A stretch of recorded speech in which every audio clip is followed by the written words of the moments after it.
What is this anyway? I'm not sure what this is, but anyway, oh, I know what it is. It's a wine top.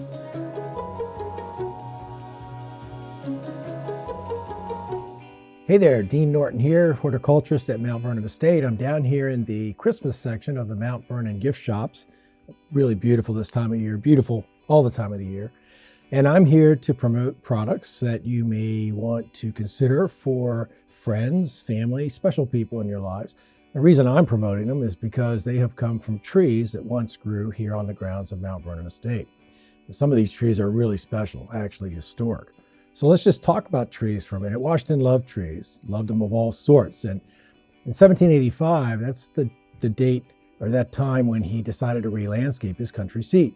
And on January 12th of that year, he wrote in his diary that he rode to his mill swamp looking for the sorts of trees he shall want for his walks, groves, and wildernesses. And during a year and a half, up until mid-1786, Washington planted hundreds of trees and a lot of different landscape features that were very common within a natural landscape of the 18th century. Groves, shrubberies, wilderness areas, planted trees on either side of the serpentine avenues. Really, really special. And he loved his trees of all sorts. And we take care of our trees today as well. We have a lot of trees that actually date from Washington's time, still alive.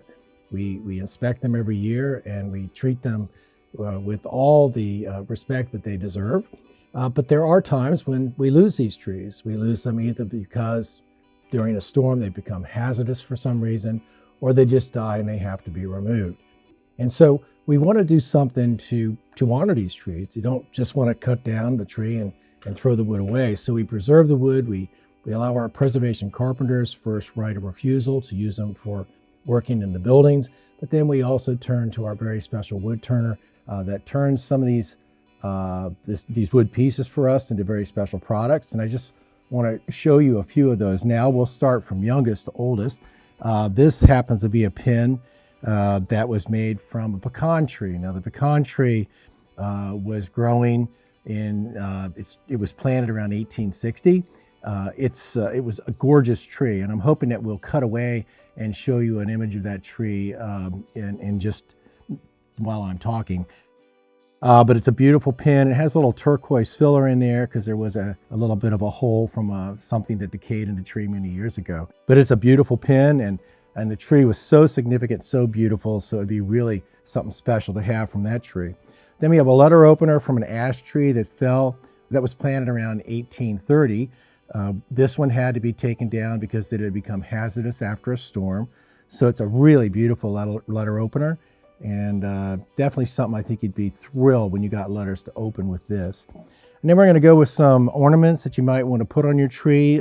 These are priced at a value that I think would be real enticing to buy, to put on your tree or to give as gifts.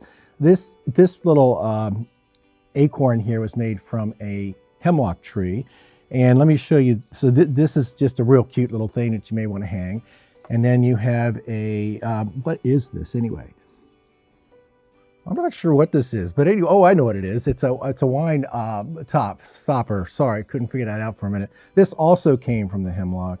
Now, let me tell you what's really cool about the hemlock is that tree was planted, it was actually given to George Washington by General Benjamin Lincoln in 1791. It arrived at Mount Vernon in a half whiskey barrel, and he planted it outside of his upper garden gate. So we have the best provenance of that particular tree. So it was damaged to a point by a storm not that many years ago, and we had to end up taking it down, but we've made some really special products from that. So then we're going to get a little bit older. This tree is actually, well, and the hemlock, as well as this little acorn that was made from a white oak. These are from trees that are called living witnesses. They're actually trees that survived during Washington's time. It makes them really extra special. So people are constantly asking for this wood, and to have a product made from these trees would be really great. So this tree was from 1783, and it fell November of 2 years ago, and we saved some of that wood, and our woodworker Dill made these special products. We also have some bowls that we're going to show you in just a bit. Really, really beautiful bowls.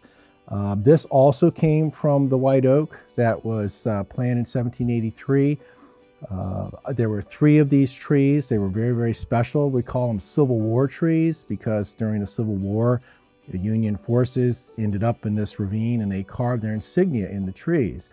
So anyway, what I want to do before I show you any more of the oak bowls is to show you just how significant this tree was. So we're going to break away from this table and I'll be right back with you in just a second. Okay, let's go on over to, oh, whoa, wait a minute. I forgot the pepper mill. I mean, who doesn't want a pepper mill from an 18th century tree, a living witness on the grounds of Mount Vernon Estate? You know, you put your pepper in here and you grind it.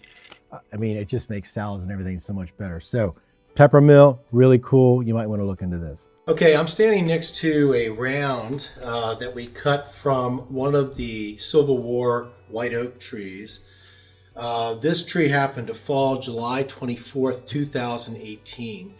And we got this beautiful section that I wanted to show you. And you can date a tree by the growth rings. Each year the tree puts on a new growth ring. And so I just wanted to show you some significant dates that we have on this tree. The first one is very significant. It's from 1953. Would have been the size of the tree in 1953. That's my birthday, for my birthday because that's really important. Here we go back 100 years to 1920 because it is 2020, right? Let's get through this year, and then I talked to you about the Civil War. And during the Civil War, 2 of the Union regiments or corps ended up in the ravine where these 3 oak trees were, and they carved their insignias in each of these trees. And so that was 1865. So this is 1865 right here. If you go on in and count the rings, this is when they would have cut the star and a cross in the tree. But probably the most significant date that we might be able to point out here is the year that Washington died, 1799, which is right here. So isn't it amazing that we can bring it right back to that date? And this tree was quite small then. We believe that these 3 trees were all planted right around 1780 to 1785. They were purposefully planted on either side of the entry road up to the estate. So 1799, but if you continue to count the rings, it would take you right back to where we're saying this wood or this tree came from, 1783. So anyway, really, really special. We put this on wheels so we can take it around and show people. Really great.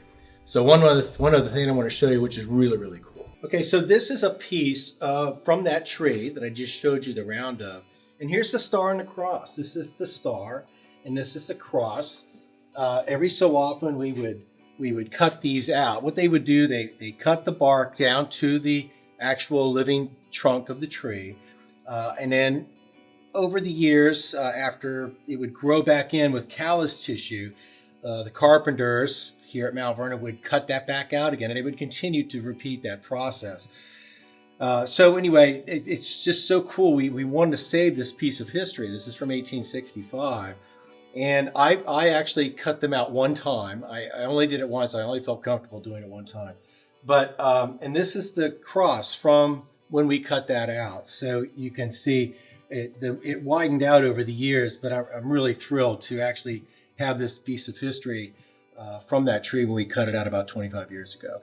So anyway, we're going to go over and take a look at some really beautiful bowls that came from this tree, but I just wanted to show you this historical piece of wood right here that takes us back to 1865.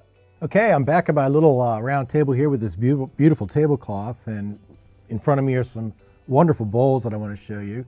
I hope you all will come visit the Mount Vernon gift shops during the holidays, pick up some great gifts.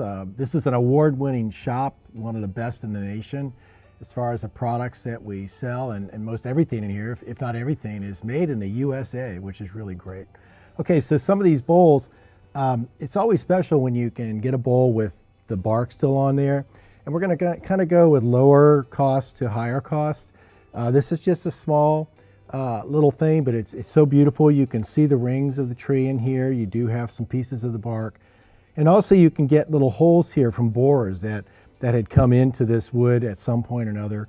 And so that's an insect probably, that could be an 18th century insect right there. I don't think he's there anymore, but anyway, he left that hole. Now here's a beautiful bowl, and all these are from the white oak, the Civil War white oak. And this is nice and smooth. Again, you can count the rings so beautifully. There's some dark marks here from probably bark that eventually was grown over by the tree. What's real special about all these bowls is on the back side, it says white oak 1780. It has Doug Dill, who made this bowl, and then he also has the star and the cross burned into the bottom, so you know that this came from that Civil War tree. This bowl is right around the $400 range, just under. Here's another beautiful bowl. It has the bark all the way around it. And what's really cool is on the center of this bowl is actually what was a branch at one time. Of course, eventually the branch died and the tree just grew right over it, but this is the remains of that. The little bit of green, the turquoise in there is filler. It's put in there just to fill cracks and whatever. But really just a stellar bowl. Look at the bottom. You can see that there was a lot going on with this bowl where he got it out of the tree. There was that branch, part of it fell out, but he's got it nice and secure, and this bowl is right around the $800 range. So we're getting a little pricier, but it's really beautiful and very special. Now this here, I got to pick it up very carefully. Woodworkers love to work with burls on trees. These are areas where there's been a wound at some point, or maybe a branch that had grown out. And then callus tissue grows greatly and very fast, and it creates these what's called burls. And you can see the bottom of it. The only reason he's cut it at all is so he could identify what tree it came from and also put the star and the cross on there. But it's really something special. You got the bark, a little more filling with the turquoise filler, but totally stunning, a nice flat bowl. But if you're looking for something extra special, would certainly be this gift for someone that you really love or you thought is really great. So this is twice the price of this bowl, so you're getting a little pricier, but I'm telling you, when you get something from a burl, from a tree from the 18th century, a living witness to George Washington's time, you can't beat it. Anyway, it's great to be with you today to show you some of these products from these historic trees at Mount Vernon. Please come on into the shops, get some of these if you would, but shop around. We'd love to see you.